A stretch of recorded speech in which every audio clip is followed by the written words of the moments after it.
VK news, राष्ट्र के नाम। कांग्रेस को समर्थन देने की एक वजह यह है कि इस बार हमने बहुत मेहनत की थी, बहुत मेहनत से अपना कैडर खड़ा किया था और ये वक्त आया था जब हम अपनी उस मेहनत का समरा पा सकते थे। लेकिन अपने प्रदेश में अमन और शांति के लिए, दंगे फसाद से बचाने के लिए मैंने महसूस किया कि हमारे चुनाव लड़ने से कहीं फिरका परस्त ताकतों को फ़ायदा पहुंचने का अंदेशा है।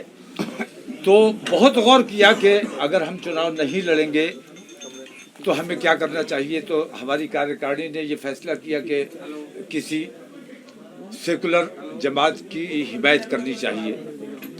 सेकुलर जमातों में तमाम लोगों पर गौर किया गया, तमाम लोगों पर बात की गई। आखिर में फैसला ये हुआ कि कांग्रेस वाहिद वो जमात है जिसकी इस वक्त उत्तर प्रदेश को और हमारे देश को ज़रूरत है। जब से कांग्रेस गई है, मुल्क के हालात, मुल्क के मामलात दिगरगू और बद से बदतर होते चले जा रहे हैं। इसलिए अब वक्त आ गया है कि भारतीय जनता पार्टी जैसी बेईमान जमात को हटाने के लिए और अखिलेश यादव की गैर जिम्मेदार सरकार से अपने प्रदेश को बचाने के लिए ये ज़रूरी है कि इस वक्त कांग्रेस का साथ दिया जाए।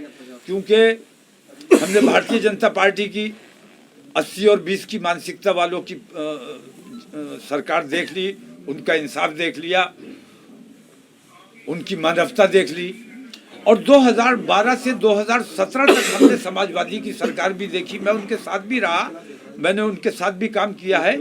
लेकिन तकरीबन 176 दंगे छोटे बड़े उत्तर प्रदेश में उनके दौरे हुकूमत में हुए और मुसलमानों को इंसाफ नहीं मिला। बराह रास्त मुसलमानों के बच्चों पर गोलियां चलाई गई। हर दंगे के बाद मुसलमानों को पकड़ा गया, मुसलमानों को गिरफ्तार किया, मुसलमानों को जेल में डाला गया, मुसलमान मरे और मुसलमान जेल में डाले गए।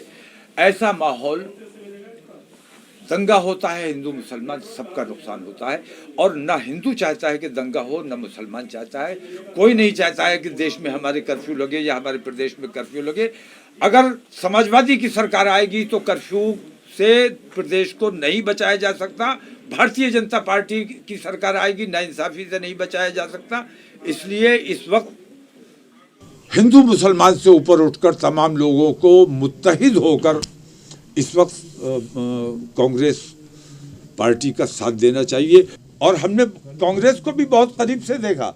2009 में जब मैं कांग्रेस के साथ खड़ा था और 2009 में जब मैंने कांग्रेस को जिताया था, उस वक्त मैंने मंच से ये बात कही थी कि कांग्रेस ये ना समझे कि उनको माफ कर दिया है, अभी मुसलमानों ने आपको पैरोल पे छोड़ा है। अगर आपका काम आगे ठीक रहेगा तो फिर आपके बारे में आगे सोचा जाएगा। लेकिन उन्होंने समझा अब हमारी सरकार बन गई। उन्होंने मुझसे कहा था कि सरकार बनने के बाद हमारा पहला फैसला होगा कि हम बटला हाउस इनकाउंटर की जांच कराएंगे। अगर बटला हाउस इनकाउंटर की जांच करा ली होती, दुनिया को पता चल जाता कि जो मारे गए वो आतंकवादी नहीं थे, उनको शहीद का दर्जा मिलना चाहिए। जो इंस्पेक्टर शर्मा मारे गए उस इनकाउंटर में, उनका कत्ल हुआ, उनको भी उनकी पुलिस ने मारा था, जांच नहीं कराई गई। उन्होंने कहा कि इससे पुलिस का मनोबल टूटेगा। पुलिस के मनोबल की उन्हें ज़्यादा परवाह थी, हमारे मनोबल की, 20 करोड़ मुसलमानों के मनोबल की परवाह नहीं थी। हमारे बच्चों को इस तरह अलल ऐलान आतंकवादी कहकर मार डाला गया। तो कांग्रेस से मेरी शिकायतें हमेशा रही। मैंने कांग्रेस को करीब से देखा और मैंने ये महसूस किया कि कांग्रेस को चारों तरफ से आरएसएस के लोगों ने घेरा हुआ है। अब मैंने जब उनकी ये तब हमेशा मैंने कांग्रेस की मुखालफत की है और हमेशा मुखालफत करता रहूंगा। लेकिन अब जब मैं प्रियंका गांधी से मिला, मैंने करीब से उनको समझने की कोशिश की, बातचीत की, तो मैंने महसूस किया कि इस वक्त उत्तर प्रदेश में नहीं बल्कि पूरे देश में सिर्फ ये 2 भाई बहन हैं जो सच्चे सेकुलरिस्ट हैं, जो लोकतंत्र में यकीन रखते हैं। बाकी तमाम के तमाम लोकतंत्र की और सेकुलरिज्म की बातें करते हैं, ढोंग करते हैं। ये दोनों सच्चे सेकुलरिस्ट हैं। वो आई है मैदान में, लड़की हूँ लड़ सकती हूँ का नारा लेकर आई है। तो उस लड़की के तमाम भाइयों को, उसके तमाम लोगों को, उसके चाहने वालों को, तमाम लोगों को ये चाहिए कि बड़ा भाई बन के मैंने उसके सर पे हाथ रखा है कि लड़की है, लड़ सकती है। वो भ्रष्टाचार के खिलाफ लड़ने आई है, वो आतंकवाद के खिलाफ लड़ने आई है, वो नफरतों के खिलाफ लड़ने आई है। तो हमारी जिम्मेदारी है, आपकी जिम्मेदारी, तमाम लोगों की जिम्मेदारी है कि लड़की है, वो लड़ सकती है, हमें अपनी ताकत उसको देना चाहिए।